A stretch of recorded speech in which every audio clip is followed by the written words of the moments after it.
The judge was laughing. Not a polite smile or a quiet chuckle, but real, genuine laughter that bounced off the wood-paneled walls of the courtroom and made everyone freeze in their seats. Judge Patricia Reeves had her hand pressed against her mouth, her shoulders shaking, her eyes squeezed shut, like she was trying desperately to compose herself but couldn't quite manage it. I sat perfectly still in my chair, watching her read my note for the second time.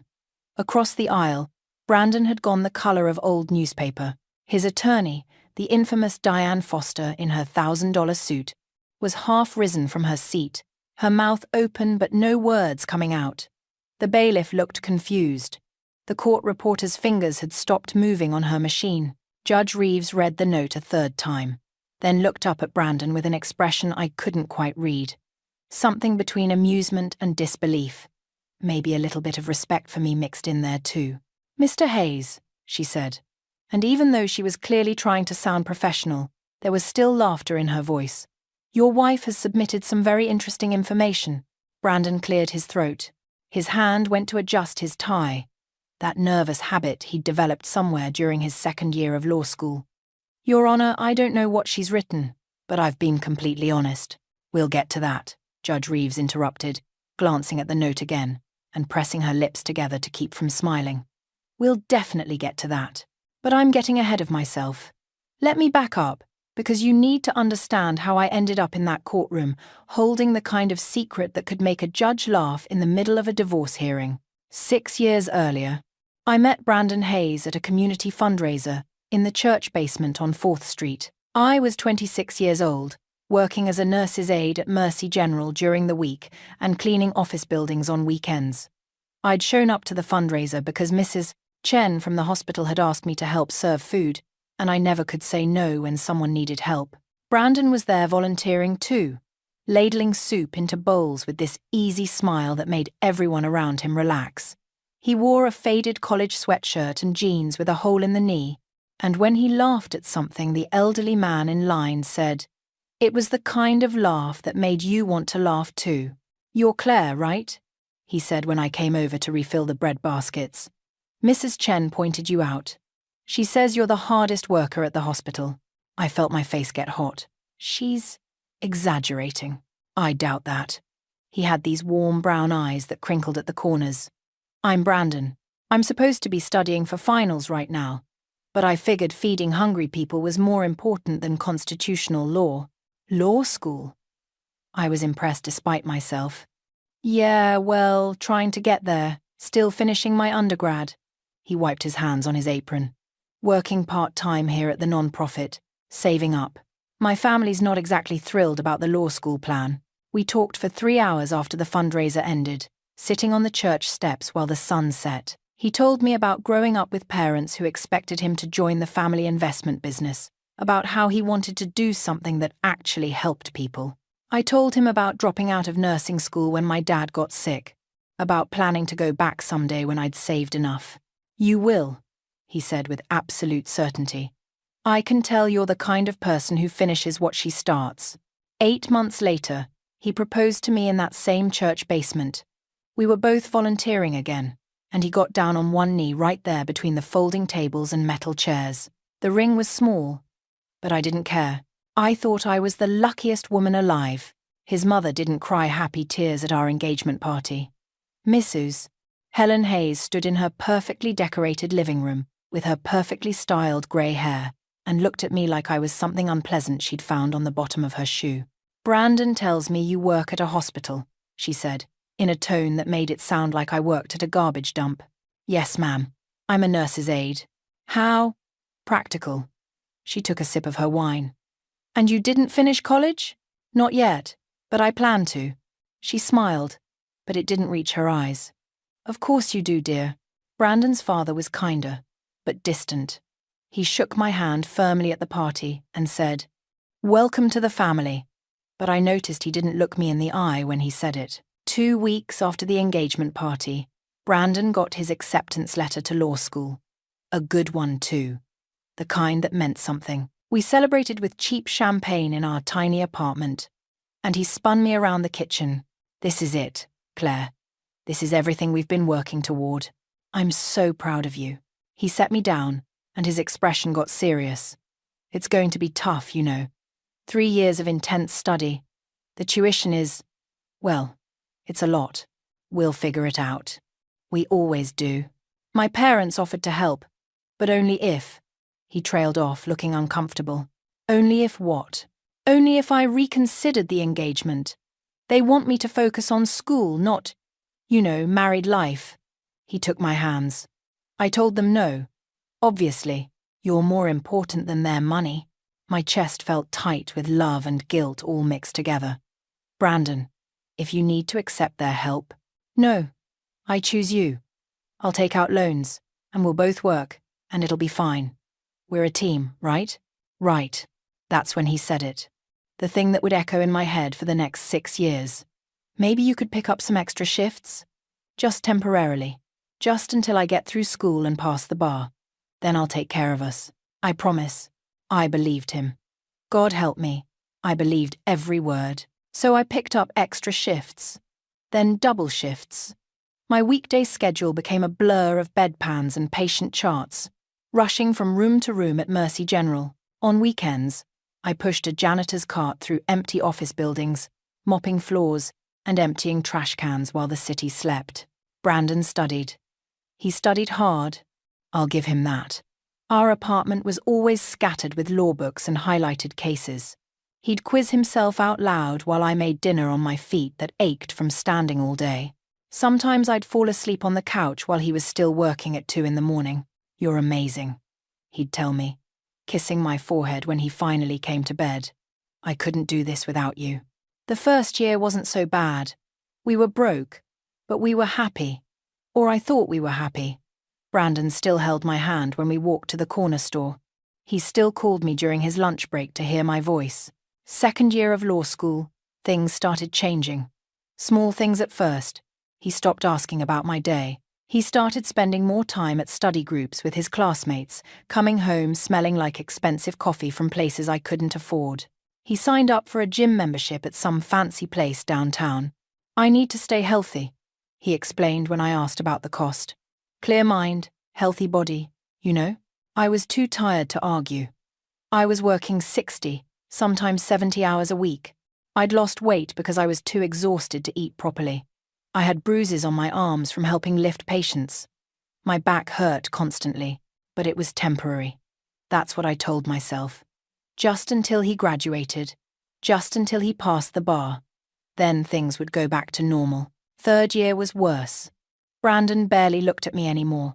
He was consumed with law review, with mock trials, with networking events I wasn't invited to. His classmates' names came up constantly at dinner, Vanessa this, Christopher that, but he never suggested I meet any of them.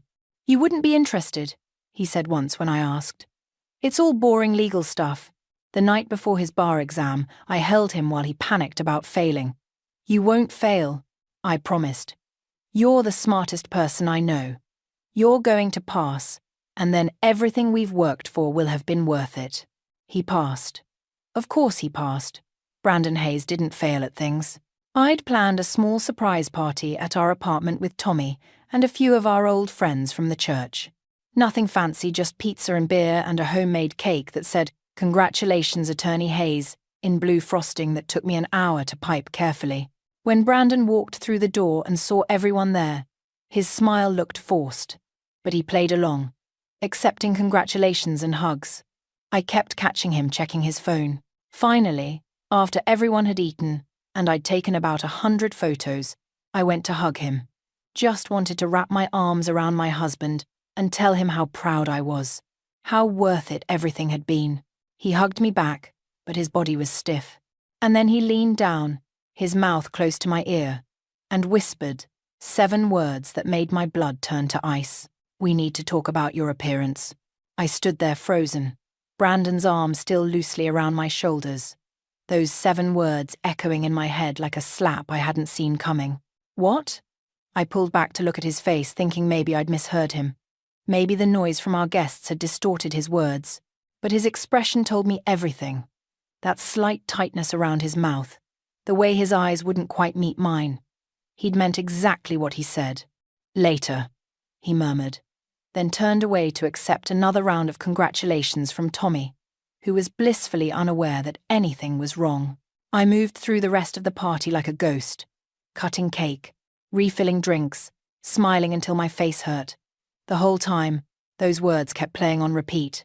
We need to talk about your appearance. After everyone left and I was washing dishes in our tiny kitchen, Brandon came up behind me. Not to help, just to lean against the counter with his arms crossed. I didn't want to say anything in front of people, he started, but I've been meaning to bring this up. My hands stilled in the soapy water. Bring what up? I start at Harrison & Blake next week. It's a big firm, Claire, top tier. There are going to be events, dinners with partners, functions where spouses are expected to attend. Okay. I turned to face him, water dripping from my hands onto the floor. And? He looked uncomfortable. Actually shifted his weight from foot to foot like a kid about to ask for something he knew he shouldn't have. The other attorneys' wives, they're polished. You know? They dress a certain way. They get their hair done. They know which fork to use at fancy restaurants. The words hung in the air between us. I felt like I'd been punched in the stomach.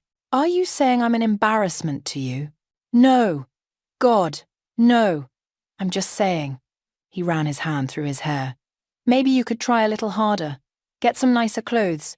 Do something different with your hair. I looked down at my outfit. Jeans and a sweater I'd bought at Target 2 years ago.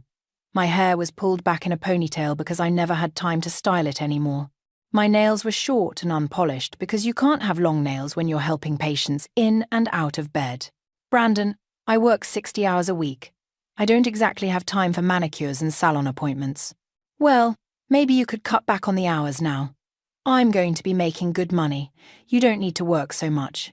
Something about the way he said it made my skin prickle. Like my working had been a choice. Like I hadn't been supporting us for 3 years while he studied. We'll figure it out, I said finally. Because I was too tired to fight, and some part of me still wanted to believe this was just stress talking. New job jitters. He'd be himself again, once things settled down. But things didn't settle down. They got worse. Brandon started his job at Harrison & Blake, and suddenly he was a different person. He left for work at 7 in the morning in expensive suits I didn't remember him buying. He came home at 9, sometimes 10 at night, barely speaking to me except to complain about how exhausting his day had been. You don't understand the pressure I'm under, he'd say when I tried to talk to him. These partners expect perfection. I'm competing with a dozen other associates. I can't afford any mistakes. I was still working my double shifts. Still exhausted. Still the one buying groceries and paying most of the bills because Brandon's paychecks seemed to disappear into dry cleaning and lunches and networking expenses. 3 weeks into his new job, he forgot to mention a firm dinner until an hour before. It's at Laurent's, he said, standing in our bedroom doorway while I was still in my scrubs from work. We need to leave in 45 minutes. Brandon, I just got home. I worked a double shift. I haven't even showered. This is important, Claire. The senior partner specifically said spouses should attend. His tone made it clear this wasn't a request. I rushed through the fastest shower of my life and pulled out my best dress, the black one I'd worn to his law school graduation. It had cost me a week's wages, and I'd thought it was beautiful, professional, appropriate. When I came out of the bedroom, Brandon's face fell. That's what you're wearing? It's my nicest dress. He checked his watch. We don't have time for you to change. Just try to stay quiet during dinner, okay? Let me do the talking. Laurent's was the kind of restaurant where the menus don't have prices and the waiters wear white gloves. The other attorneys' wives were wearing dresses that probably cost more than our monthly rent. Their jewelry caught the light. Their hair looked like they'd stepped out of magazines. I felt like a child playing dress-up in her mother's clothes. Brandon's hand on my back was tight, controlling. As he guided me to our table, he introduced me to his colleagues with the barest minimum of detail. This is my wife, Claire. Not Claire, who worked her fingers to the bone so I could be here. Not Claire, who believed in me when my own family didn't. Just Claire. Generic wife. Interchangeable accessory. One of the partners' wives, a woman named Christine with perfect blonde hair, tried to make conversation with me. What do you do, Claire? Before I could answer, Brandon jumped in. She's in healthcare. Technically true. Also completely misleading. I saw Christine's eyes light up with interest. Oh, are you a doctor? A nurse? I'm a nurse's aide, I said clearly, watching Brandon's jaw tighten. I work at Mercy General. Christine's smile didn't falter, but I saw the subtle shift in her expression. The recalculation. How wonderful. Healthcare workers are so important. The tone said she didn't think it was wonderful at all. The rest of the dinner was torture. I used the right forks because my mother had taught me table manners, even if we'd been poor. But I had nothing to contribute to conversations about vacation homes and private schools and country club memberships. I sat there feeling Brandon's tension radiating off him every time someone addressed me. On the drive home, he exploded. Healthcare? You had to specify nurse's aide? That's what I am, Brandon. Was I supposed to lie? You were supposed to be discreet. Do you know how it looked, having my wife admit she changes bedpans while everyone else's wives are talking about their careers as lawyers and executives? I stared at him. This man I'd married in a church basement. This man who'd promised we were a team. You're ashamed of me. I'm not ashamed. I'm just realistic. Image matters in my field, Claire. Whether we like it or not. We drove the rest of the way in silence. His mother visited the next week. I should have known that wouldn't go well. Mrs. Hayes walked through our apartment like she was touring a crime scene, her lips pressed thin with disapproval. Still in this neighborhood, she observed, running one manicured finger along our bookshelf and examining it for dust. Brandon, surely your salary is sufficient for something in a better area. We're comfortable here, I said, even though it was a lie.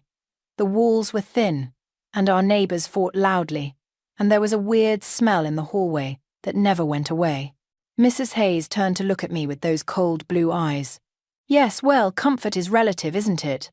Some people have different standards than others. Brandon said nothing, just stood there letting his mother insult me in my own home. After she left, I found him going through our bank statements at the kitchen table. The expression on his face was calculating. Cold. Nothing like the warm-eyed boy who'd proposed to me with a small diamond ring and big promises. We need to talk about money, he said. My stomach dropped. Okay. I think you should quit one of your jobs, the weekend cleaning thing. It's beneath you. Beneath me. Brandon, that job pays for our groceries. I can cover groceries. I just need you to trust me on this. It doesn't look good, my wife scrubbing toilets. People talk. People? My voice was sharp. What people? He wouldn't meet my eyes. It came up at work. Someone saw you going into the Riverside office building with a cleaning cart. They mentioned it to one of the partners. The humiliation of it hit me like a wave. Not that I'd been seen working. I wasn't ashamed of honest work. But that Brandon was ashamed, that he'd been discussing me with his colleagues, like I was a problem to be managed. I need that job, I said quietly. No, you don't. Not anymore. I'm making enough now. But I looked at the bank statements spread across the table, and something didn't add up. Brandon's paychecks were good, but they weren't great. Not for a first-year associate. And somehow money still seemed tight. Tighter than it should be. Where's your paycheck going? I asked. Bills. Expenses. My student loans. Your student loans are deferred for another 6 months. His face closed off. I have other expenses, Claire. Clothes for work. Lunches with clients. These things cost money. I wanted to scream. I wanted to throw those bank statements in his face and ask him how much my sacrifices had cost. The years of double shifts, the exhaustion, the nights I'd fallen asleep crying because my body hurt so much. But I didn't. I just nodded and went to bed early, leaving him at the kitchen table. That's when I started noticing other things. Little things that added up. Brandon's phone was always face down now. He'd started going to the gym before work instead of after, which meant leaving the apartment at 5:30 in the morning. He came home smelling like expensive perfume sometimes, and when I asked about it, he said it must be from the cleaning products at the office. I wasn't stupid, but I also wasn't ready to admit what I was starting to suspect. 2 months after he started his job, I came home early from Mercy General. I'd been sent home with the flu, feeling miserable and feverish. All I wanted was to crawl into bed. I heard Brandon's voice from our bedroom before I even opened the door.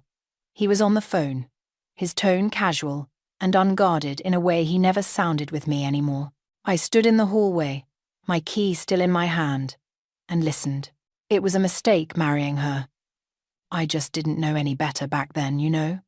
I was young and she seemed so, I don't know, genuine? But now, he laughed. It was a cruel sound. Once I've established myself at the firm for another year, I'll figure out how to handle the situation. Can't exactly have a wife who works as a janitor when I'm trying to make partner. My knees went weak. The hallway tilted. No, she doesn't suspect anything. She's too busy working her little jobs to notice much. Yeah, it's perfect actually. She pays most of the bills. I save my money. And when I'm ready to trade up, another laugh. I know. But hey, she served her purpose. Got me through law school. I'll make sure she lands on her feet, or whatever. I backed away from the door silently, my heart pounding so hard I thought it might break through my ribs. I made it to the bathroom and locked the door before the tears came. 3 years. 3 years of sacrifice, of believing in us, of working until my hands bled and my feet blistered and my body gave out. And I was just a stepping stone, a temporary inconvenience, something to be handled. I looked at myself in the mirror. Red-rimmed eyes, pale skin, hair that needed cutting, a woman who'd given everything and gotten nothing back. But underneath the hurt and betrayal, something else was starting to grow. Anger. Cold, clear, calculating anger. Brandon Hayes thought I was stupid. Thought I was too tired and too working class to see what he was doing. Thought he could use me up and throw me away. He had no idea who he was dealing with. I dried my eyes, flushed the toilet for show, and walked back out into the hallway. Brandon was off the phone now, lounging on the couch and scrolling through his cell. "You're home early," he said without looking up. "Feeling sick. They sent me home." Try not to get me sick. I have an important meeting tomorrow. I went into the bedroom and closed the door. Then I pulled out the notebook I kept in my nightstand and started writing down everything I could remember. Dates, amounts, conversations. If Brandon Hayes wanted to handle the situation, fine, but he wasn't the only one who could plan. I didn't confront Brandon after overhearing that phone call. Every instinct screamed at me to march into the living room and demand answers, to throw his words back in his face, to make him see the damage he'd done. But something stopped me. Maybe it was pride. Maybe it was survival instinct. Or maybe, after 3 years of being underestimated, I'd finally learned that the element of surprise was the strongest weapon I had. So instead, I became a student of my own marriage. I watched, I listened, I documented everything. Brandon kept his phone locked now, but he was careless with his laptop. I started checking his email when he was in the shower. Nothing too obvious I'd delete the read status so he wouldn't know. What I found made my stomach turn. Messages to his colleagues about upgrading, his living situation. Lunch receipts from expensive restaurants I'd never heard of, sometimes 2 or 3 a week.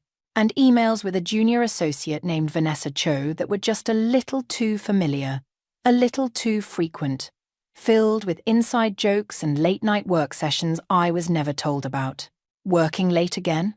I'd ask when he'd text me at 7 saying he wouldn't be home for dinner. Big case. Vanessa and I are going through depositions. Vanessa and I. Never the team or a few of us. Always Vanessa and I. I kept working my double shifts. But now I was saving every penny I could in an account Brandon didn't know about. An old checking account from before we got married that I'd never closed. $5 here, $10 there, sometimes 20 if I picked up an extra weekend shift. It wasn't much, but it was mine. My safety net for whatever was coming. Tommy noticed something was wrong. My little brother had always been able to read me like a book. He showed up at my apartment one Saturday morning with coffee and bagels, taking one look at my face and saying, "What did he do?" "Nothing. I'm fine." "Claire." Tommy set the coffee down and crossed his arms. At 29, he still had that protective streak that made him want to fight my battles for me. "You look like you haven't slept in a week. And don't tell me it's work because I know what work exhaustion looks like versus heartbreak exhaustion." I broke. Told him everything. The phone call. Brandon's coldness. The way he treated me like an embarrassment instead of a partner. Tommy's face got redder and redder as I talked. "I'm going to kill him," he said when I finished. "I'm going to walk over to that fancy law firm and knock his teeth down his throat." "No, you're not, Claire." "Tommy, please." I grabbed his hand. "I need you to promise me you won't do anything. Don't call him. Don't confront him. Nothing." "Why? Why are you protecting him?" "I'm not protecting him. I'm protecting myself." I took a shaky breath. "If you go after him now, he'll know I told you. He'll know I'm aware of what he's doing, and then I lose any advantage I might have." Tommy's jaw worked. "What kind of advantage? I don't know yet. But I'm figuring it out." I squeezed his hand. "Trust me, please." He didn't like it, but he promised. Before he left, he hugged me tight and said, "You're stronger than he knows, stronger than he deserves." I held on to those words in the weeks that followed because I needed them. Brandon's transformation continued. He joined an expensive gym downtown, the kind with personal trainers and eucalyptus towels. He bought new suits that cost more than my monthly rent used to be. He started using hair product and cologne that made our bathroom smell like a department store. "You look nice," I said one morning, meaning it. Whatever else was true, Brandon had always been handsome. He barely glanced at me. "Partner meeting today. Need to look sharp." Right. I was still in my scrubs, about to head to my shift. My hair was in the same ponytail it was always in. I hadn't bought new clothes in over a year. The distance between us wasn't just emotional anymore. It was visual, physical. Anyone looking at us could see we didn't match. 3 months after the phone call I'd overheard, Brandon announced there was a firm dinner I needed to attend. Not asked, announced. This one was mandatory for all associates and their spouses. "It's at the Platinum Room," he said. Black tie. I didn't own anything black tie. The best I could manage was the same black dress from before, with a shawl I borrowed from a co-worker. When Brandon saw me ready to go, his mouth tightened. "That's what you have?" "It's all I have." For a moment, something flickered in his eyes. Guilt, maybe, but it passed quickly. "Let's just go." The Platinum Room was even fancier than Laurent's. Crystal chandeliers, real orchids on every table, women in designer gowns that probably cost more than I made in 6 months. And there was Brandon's mother, sitting at a corner table with Brandon's father, holding court like a queen. Of course they'd been invited. Of course. "Brandon, darling." Mrs. Hayes rose to kiss her son's cheek, then turned to me with that same cold smile. "Claire, how? Nice to see you again." The evening was a nightmare from the start. I was seated between Mrs. Hayes and an older partner's wife, who spent the entire salad course talking about her daughter's wedding at Martha's Vineyard. I had nothing to contribute. I'd never been to Martha's Vineyard. I'd never been anywhere. After a few glasses of wine, Mrs. Hayes got bold. "You know, Claire," she said loudly enough that several people nearby turned to look, "you must be so proud that Brandon's done so well. Despite everything." The word everything hung in the air like a slap. "Despite marrying you," she meant. "Despite choosing you over us. Despite the handicap of having you as his wife." Brandon heard her. I know he did because I saw his shoulders tense, but he didn't say anything. Didn't defend me. Just kept talking to the senior partner about some case like his mother. Hadn't just publicly humiliated me. "Excuse me," I said quietly, standing up. "I need to use the restroom." Nobody seemed to notice me leave. The bathroom was all marble and gold fixtures and little hand towels with the restaurant's logo embroidered on them. I stood at the sink, gripping the cold edge, trying to steady my breathing. The door opened behind me. 2 women walked in, still talking, not noticing me in the corner stall area. "Did you see Brandon Hayes' wife?" one of them said. I recognized the voice, Vanessa Cho. I mean, I knew she was working class, but wow. "Brandon complains about her constantly," the other woman said. "Apparently he's just waiting for the right time to cut her loose." My heart stopped. "Really?" Vanessa sounded eager for gossip. "He told you that?" "Not in those exact words, but come on. It's obvious. He calls it his starter marriage. Says he was young and stupid and didn't know he could do better. Once he's established at the firm for another year, he'll divorce her, and find someone more appropriate. They both laughed. The door opened and closed, and they were gone, leaving me standing there with my whole world crumbling around me. Start a marriage. Trade up. Handle the situation. All different ways of saying the same thing. I was disposable. I looked at myself in that gilded mirror. Really looked. And I saw what they all saw, a tired woman in a cheap dress who didn't belong in rooms like this. Someone who could be used and discarded without consequence. But underneath that reflection, I saw something else. Something Brandon had never noticed, because he was too busy being ashamed of me. I saw someone who knew how to survive, how to work, how to plan. Someone who'd put her husband through law school with nothing but determination and double shifts. Someone who was done being underestimated. I walked back to the table, sat down next to Brandon, and leaned over to whisper in his ear, "I want a divorce." His head snapped toward me. For one unguarded second, I saw relief flash across his face. Pure, undisguised relief. Then he caught himself and arranged his features into concern. "Claire, you're being emotional. Let's talk about this at home." "No." I stood up, and this time people did notice. The table got quiet. "I'm done talking. I want a divorce." Mrs. Hayes looked delighted. Brandon looked panicked, probably calculating how this looked to his colleagues. "Claire, please sit down. You're making a scene." "You're right. I am." I grabbed my borrowed shawl. "I'll be gone by the time you get home. My brother will come get my things tomorrow." I walked out of the platinum room with my head high, feeling dozens of eyes on my back. Let them stare. Let them whisper. Let Brandon explain to his precious colleagues why his wife just walked out on him in front of everyone who mattered. I didn't have anywhere to go, so I went to Tommy's apartment. He took one look at my face and pulled me inside. "I'm getting divorced," I said. "Good," Tommy said fiercely. "That man never deserved you." But that night, lying on Tommy's couch and staring at the ceiling, I realized something. Walking away wasn't enough. Brandon thought he'd gotten away with it. Thought he'd used me and moved on and there'd be no consequences. He thought I'd just disappear quietly, grateful for whatever scraps he threw me in the divorce. He had no idea that every bank statement was saved in my folder, every timesheet from the last 6 years, every receipt for his law school books that I'd paid for, every rent check I'd covered while he focused on studying. I'd spent 3 years supporting a man who planned to throw me away. Now I'd spend however long it took making sure he understood exactly what that was going to cost him. The next morning, I called a legal aid attorney and made an appointment. Brandon called 17 times. I didn't answer. He showed up at Tommy's apartment, but Tommy wouldn't let him in. "She doesn't want to see you," Tommy said through the locked door. "I just want to talk to her." "Please. Should have thought of that before you treated her like garbage."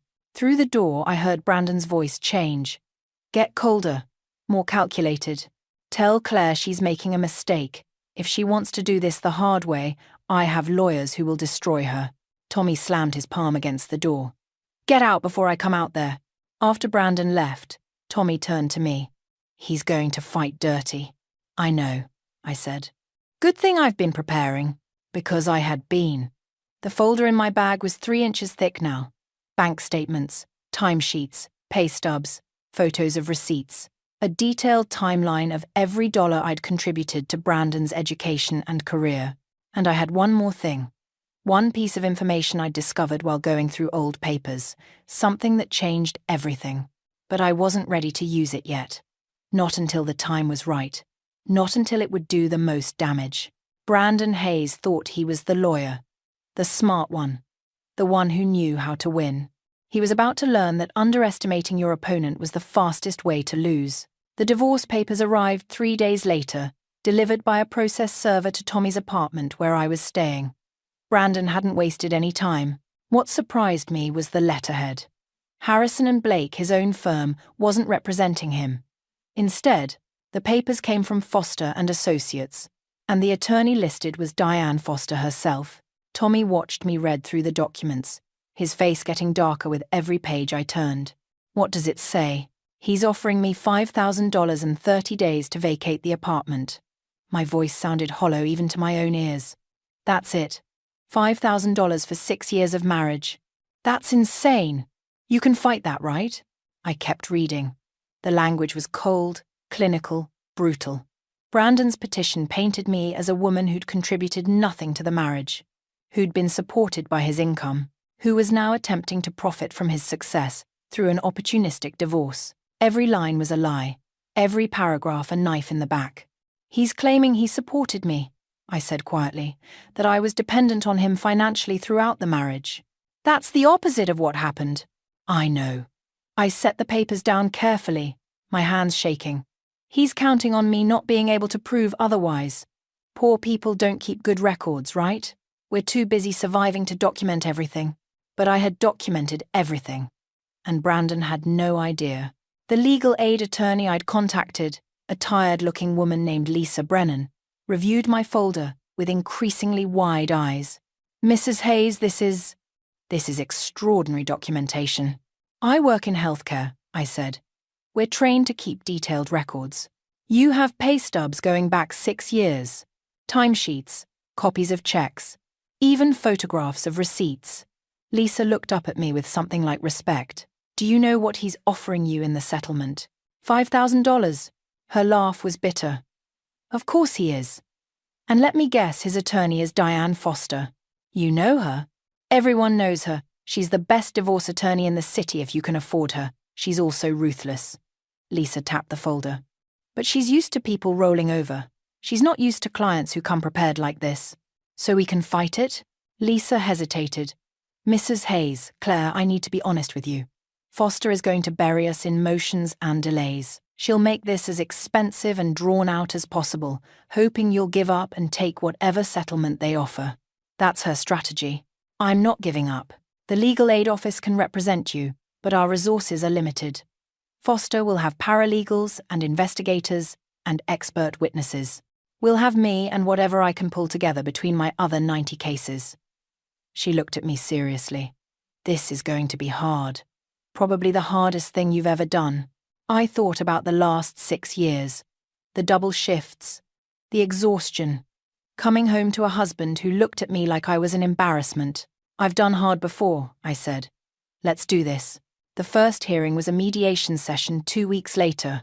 Brandon showed up in one of his expensive suits with Diane Foster beside him, in heels that probably cost more than my car. They looked like they'd already won. I wore my Target dress and sat next to Lisa at the conference table. Across from us, Brandon wouldn't meet my eyes. Diane opened with a smile that didn't reach her eyes. Let's not waste anyone's time. My client is willing to be generous $7,000 and 60 days to vacate the marital residence. Generous? Lisa's voice was sharp. Your client's wife worked full-time throughout the marriage while he attended law school. She contributed substantially to household expenses. My client earned a graduate degree and launched a professional career. Diane countered smoothly. Any contributions Mrs. Hayes made were in her capacity as a spouse, not as an investor or business partner. She has no claim to his future earnings. We're not asking for future earnings. We're asking for recognition of past contributions. Diane laughed. Actually laughed. Mrs. Hayes worked as a nurse's aide and a part-time cleaner. We're talking about what? $30,000 a year? Hardly a significant contribution compared to the earning potential my client now has, thanks to his education. The dismissive way she said it, part-time cleaner, like my work was nothing, made my blood boil. But I stayed quiet, watching Brandon, who was studying his hands like they were fascinating. Mrs. Hayes also has no college degree and limited career prospects, Diane continued.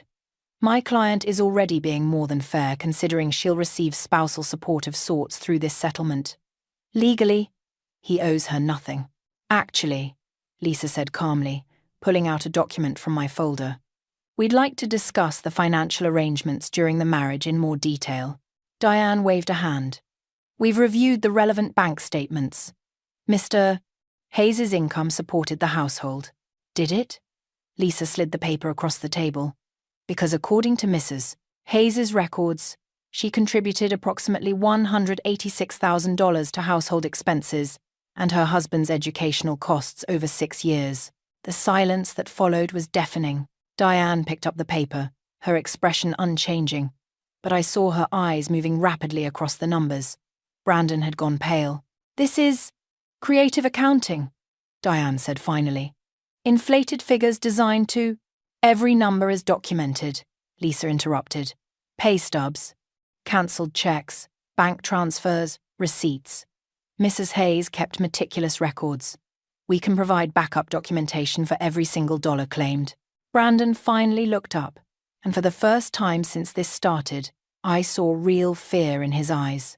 He leaned over to whisper something to Diane, but she shook her head slightly. "Even if these numbers are accurate," Diane said, her voice losing some of its confidence, "contributions to a marriage don't constitute a loan. This was a partnership. My client doesn't owe repayment for normal household expenses." "Normal household expenses? No," Lisa agreed. "But Mrs. Hayes paid for her husband's law school tuition, books, bar exam fees, professional wardrobe, and living expenses. While he was a full-time student with no income, she has documentation showing she requested repayment multiple times after he became employed, and he refused. Another lie, but a strategic one. I'd never actually asked for repayment because it had never occurred to me that I'd need to, but Brandon couldn't prove I hadn't asked, and the implication was devastating. "This is ridiculous," Brandon said suddenly, his voice tight. "Claire, what are you doing?" I looked at him directly for the first time since entering the room. "I'm asking for what's fair." "Fair? I gave you 6 years of my life. You gave me 6 years. The words came out sharper than I intended. I worked 70-hour weeks so you could study. I paid your rent, your food, your law school application fees. I stood by you when your own parents cut you off for marrying me. And the second you passed the bar, I became an embarrassment you couldn't wait to get rid of. That's not—" He stopped, realizing anything he said could be used against him. Diane put a hand on his arm. "My client doesn't need to respond to emotional accusations." She turned to Lisa. "What exactly are you asking for? Recognition of the $186,000 as a personal loan, with standard 6% interest, bringing the total owed to $223,000. Diane actually laughed out loud this time. "You cannot be serious. No court will." "Then we'll let a court decide," Lisa said calmly. "We're prepared to go to trial. A trial will cost your client far more in legal fees than she could possibly win. Maybe. But it will also cost your client his reputation."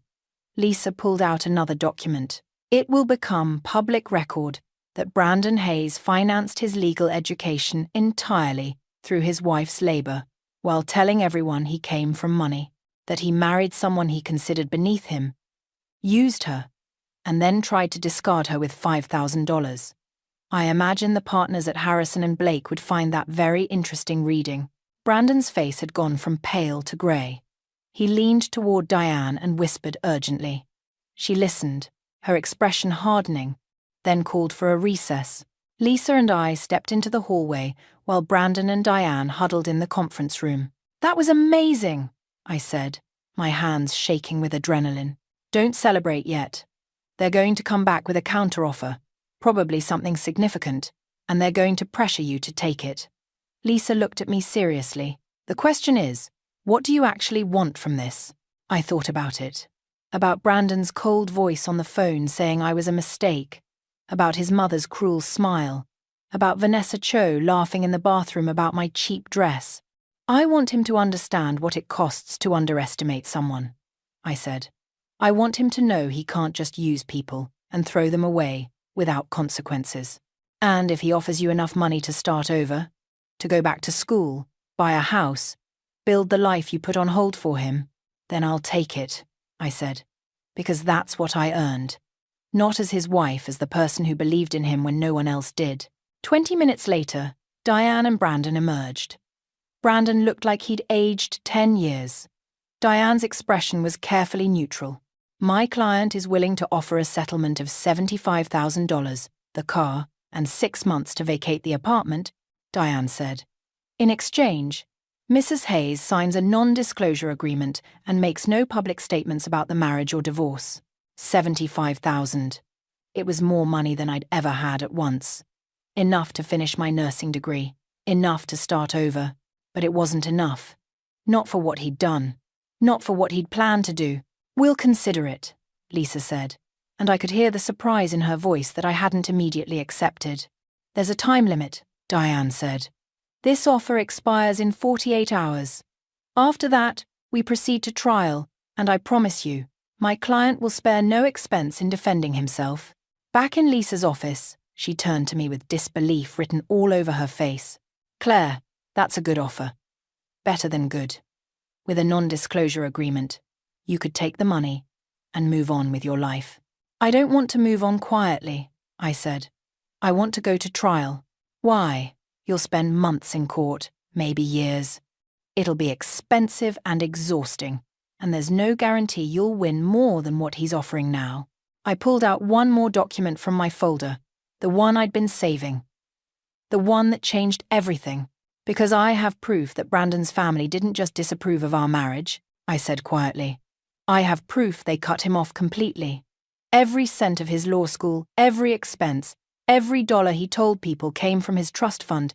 It all came from me. And he's been lying about it to everyone, including the firm, for 6 years." Lisa took the document, a letter from Brandon's father that I'd found hidden in a box of old papers. The letter was dated 3 weeks after our engagement, and it was crystal clear. Brandon would receive no financial support if he married me. Not for law school, not for anything. He'd made his choice, and his family had made theirs. "He's been telling people at the firm that he comes from money," I continued, "that his family is wealthy and connected. It's part of his image, part of why they hired him. But it's all a lie. He married me, got cut off, used my money to build his career, and then tried to erase me like I never existed." Lisa read the letter twice, then looked up at me with something like awe. "Claire, this is why we're going to trial," I finished. "Because Brandon Hayes is about to learn that the truth always comes out eventually, and when it did, I'd be there to watch his carefully constructed world fall apart, piece by piece, just like he'd done to me." The 48 hours came and went.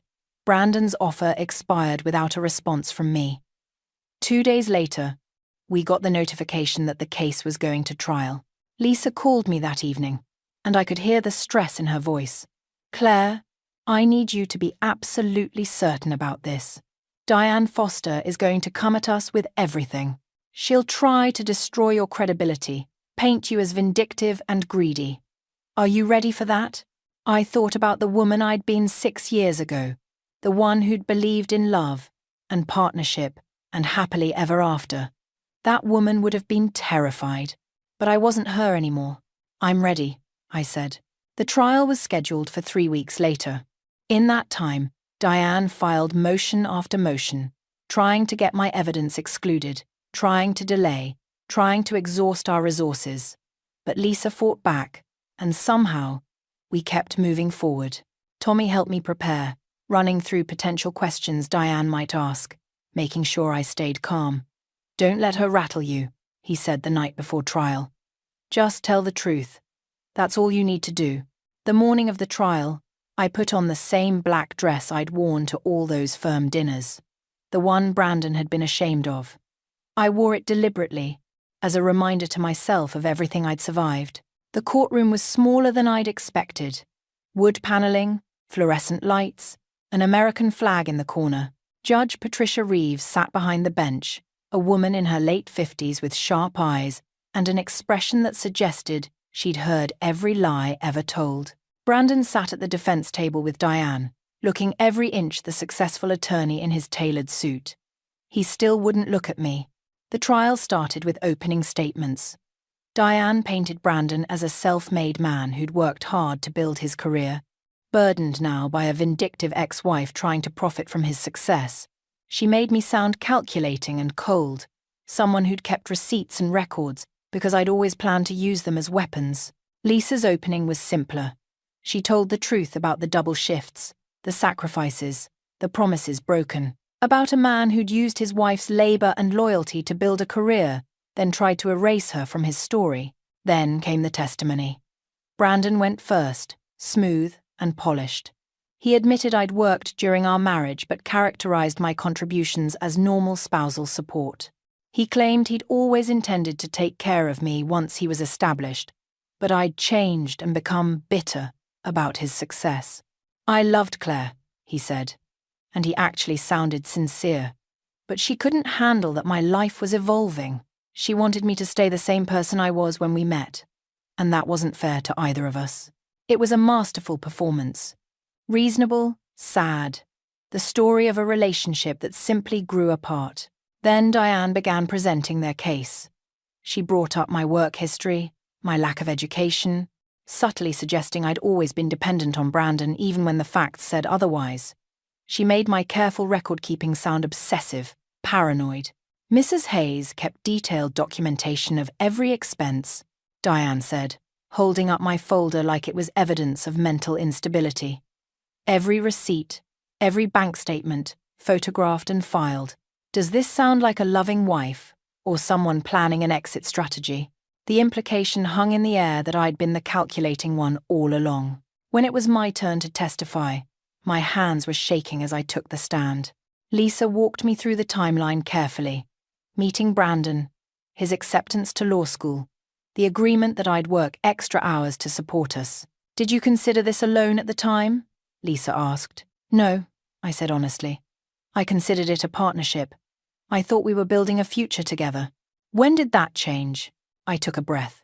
When I overheard my husband on the phone, telling someone that marrying me was a mistake, and he was waiting for the right time to handle the situation. Diane objected, calling it hearsay. But Judge Reeves allowed it as my personal perception of events. Then came Diane's cross-examination. She was every bit as brutal as I'd expected. Mrs. Hayes, isn't it true that you never finished college yourself? Yes. And isn't it true that your income, while you were working these so-called double shifts, was still less than what most college graduates make? I suppose so. So really, you were working normal hours for someone of your education level, weren't you? This wasn't some extraordinary sacrifice, it was just regular work that you're now trying to inflate into something noble. I felt my face get hot. I was working 70 hours a week. Many people work long hours, Mrs. Hayes. That doesn't entitle them to their spouse's future earnings. I'm not asking for his future earnings. I'm asking for recognition of what I contributed. Contributed? Or invested? Diane's smile was sharp. Because it sounds like you kept all these records because you were planning to cash in eventually. That's not true. Then why keep such detailed records? Why photograph receipts from 6 years ago, unless you were building a case? I opened my mouth and closed it again. Because she was right, in a way. Not about my motivations, but about how it looked.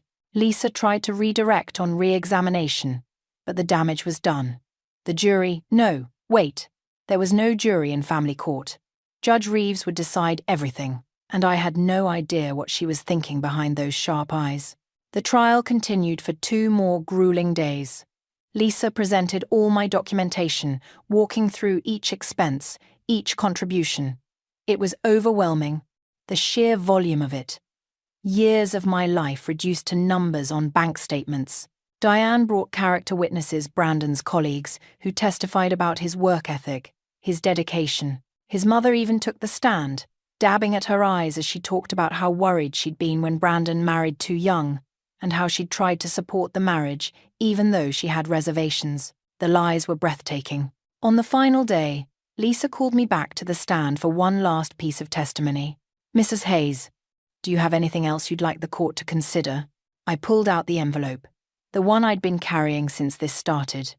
Inside was the letter from Brandon's father, but there was something else too, something I'd found just a week ago, buried in old emails I'd recovered from a laptop we used to share. Your Honor, I'd like to submit evidence showing that Mr. Hayes misrepresented his financial background to his employer. Diane was on her feet immediately. Objection! This is outside the scope. It's directly relevant to the question of who supported whom during the marriage, Lisa argued. Judge Reeves held out her hand. I'll review it. I watched her read the letter from Brandon's father first. Her eyebrows rose. Then she read the email chain. I'd found messages between Brandon and a friend where he explicitly discussed hiding the fact that his family had cut him off, where he bragged about using my income while building an image of family wealth at his firm. The judge read it twice. Then she looked up at Brandon with an expression that made him visibly squirm. "Mr. Hayes, did your family provide any financial support during your law school years?" Brandon glanced at Diane, who looked like she wanted to object but couldn't find grounds. "No, Your Honor." "And did you at any time give your employer or colleagues the impression that you came from financial means?" A long pause. "I may have allowed some assumptions." "Did you lie to your firm about your background, Mr. Hayes?" "I never explicitly said." "Did you lie by omission?" Brandon's jaw worked. "Yes, Your Honor." The courtroom was completely silent. Judge Reeves set the papers down and sat back in her chair. "Does either counsel have anything else before I make my ruling?" Lisa started to speak, but I touched her arm. "Your Honor, may I say something?" Judge Reeves nodded. I stood up, my legs shaking but my voice steady. "Your Honor, I don't want to destroy Brandon's career. I don't want revenge. I just want recognition that I mattered, that the 6 years I spent supporting him meant something, that I'm not just someone who can be used and thrown away without consequence." My voice cracked on the last word, and I sat down quickly. Judge Reeves was quiet for a long moment. Then she said, "I'll issue my ruling after a brief recess." 20 minutes felt like 20 hours. Brandon and Diane huddled together, whispering urgently. Lisa and I sat in silence, her hand on my shoulder. When Judge Reeves returned, her face was unreadable. "I've reviewed all the evidence and testimony," she began. "This is a case about what we value in a marriage, about the work we see and the work we ignore." Mrs. Hayes kept detailed records. Yes, but those records tell a story that Mr. Hayes tried very hard to hide. She looked at Brandon. "Mr. Hayes, you financed your education and early career entirely through your wife's labor. You then attempted to erase her contribution from your personal narrative, going so far as to misrepresent your financial background to your employer and colleagues. You treated your wife as a temporary convenience, waiting for the right moment to, as you put it, handle the situation." Brandon had gone grey. "Mrs. Hayes is asking for recognition of $186,000 in contributions, plus interest. While I cannot classify marital contributions as a formal loan, I can, and will, consider them in the division of marital assets and in determining appropriate spousal support." Judge Reeves pulled out a document and began reading her ruling. "Brandon would pay me $150,000 as my share of marital assets. He would also pay spousal support of $2,000 per month for 5 years, enough time for me to complete my education and establish my own career. The car would be mine, the apartment would be his, but I'd have 4 months to find new housing. It wasn't everything I'd asked for, but it was more than I dared to hope. Furthermore," Judge Reeves continued, "I'm ordering that Mr. Hayes provide Mrs. Hayes with a letter of reference for her nursing school applications, acknowledging her work ethic and dedication." Diane started to object, but Judge Reeves held up a hand. "The court recognizes that Mrs. Hayes sacrificed her own education and career advancement to support her husband's ambitions. The least Mr. Hayes can do is acknowledge that sacrifice in writing." She looked at me, and something in her expression softened. "Mrs. Hayes, I hope you'll use this opportunity to build the life you postponed. You've more than earned it." I couldn't speak, could only nod as tears ran down my face. Judge Reeves banged her gavel. "This court is adjourned." In the hallway afterward, Brandon tried to approach me, but Tommy stepped between us. "Don't," Tommy said. "You've done enough." Brandon looked at me over my brother's shoulder. For the first time in months, he really looked at me, and I saw it finally regret. Real, genuine regret. "Claire, goodbye, Brandon," I said quietly, and I walked away. 3 months later, I enrolled in the nursing program at State University. I found a small apartment with big windows and neighbors who smiled when they saw me. I bought plants and furniture that was actually mine, not ours. Tommy helped me move in, carrying boxes up 3 flights of stairs without complaining once. "You did it," he said, setting down the last box. "You really did it." "We did it," I corrected. I couldn't have done this without you. That night, after Tommy left, I sat at my new kitchen table with a cup of tea and my nursing school textbooks spread out in front of me. The evening sun came through the window, warm and golden. My phone buzzed. A text from an unknown number. You were always too good for him. I'm sorry I couldn't see it. Brandon's mother. I deleted it without responding.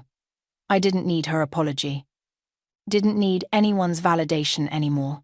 I'd learned something important through all of this. The people who underestimate you, who treat you as less than you are, they're not the ones who get to define your worth. You define it yourself, by surviving, by fighting back, by refusing to disappear quietly just because someone decided you weren't good enough. I opened my textbook and started reading. Outside, the city hummed with evening traffic and distant sirens and the sounds of other people living their lives. I was free, and I was just getting started.